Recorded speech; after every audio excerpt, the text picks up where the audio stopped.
мафтуна саадуллоева сокини шаҳри ҳисор донишҷӯи курси чорми донишгоҳи омӯзгории тоҷикистон ба номи Садиддин Айнӣ мебошад.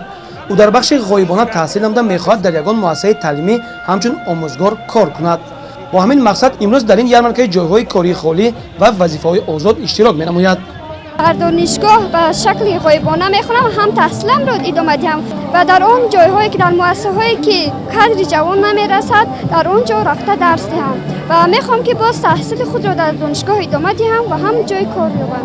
ман миннатдории худамонро ба президенти мамлакатамон муҳтарам асосгузори сулҳу ваҳдат пешвои миллат Имомалӣ Раҳмон баён менамоем ки мо ҷавононро дастгирӣ мекунанд, чунин шароитҳоро барои мо муҳайё мекунанд.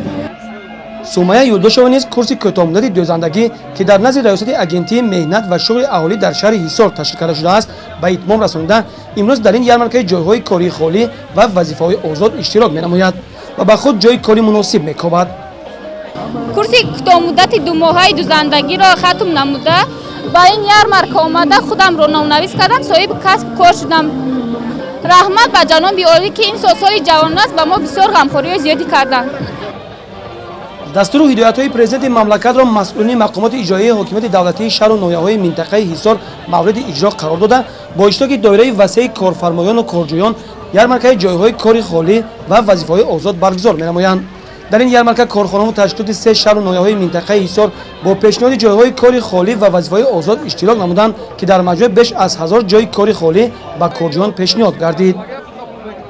ин ҳафтумин ярмаркае ки дар соли 2017 баргузор гардиш истодааст ва дар соли 2017 бо ташаббуси раёсати агентии меҳнат ва шуғли олии шаҳри Ҳисор 610 нафар шаҳрвандони шаҳри Ҳисор ба ҷойи кори мувофиқ таъмин гарданд. аз онҳо 300 нафар мо ба касбомӯзӣ равона кардем ки 240 нафари онҳо курсҳои кӯтоҳмуддати касбомӯзиро хатм намуданд.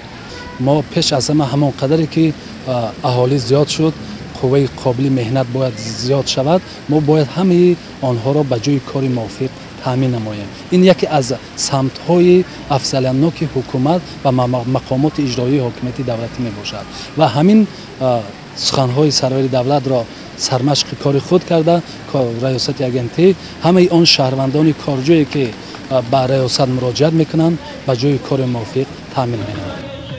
барои паст кардани сатҳи бекории аҳолӣ аз ҷониби раёсати агентии меҳнат ва шуғли аҳолӣ дар шаҳри Турсунзода, Ҳисор ва ноҳияи Шаҳринав ярмаркаҳои ҷойҳои кори холӣ ва вазифаҳои озод ба таври доимӣ гузаронида мешавад.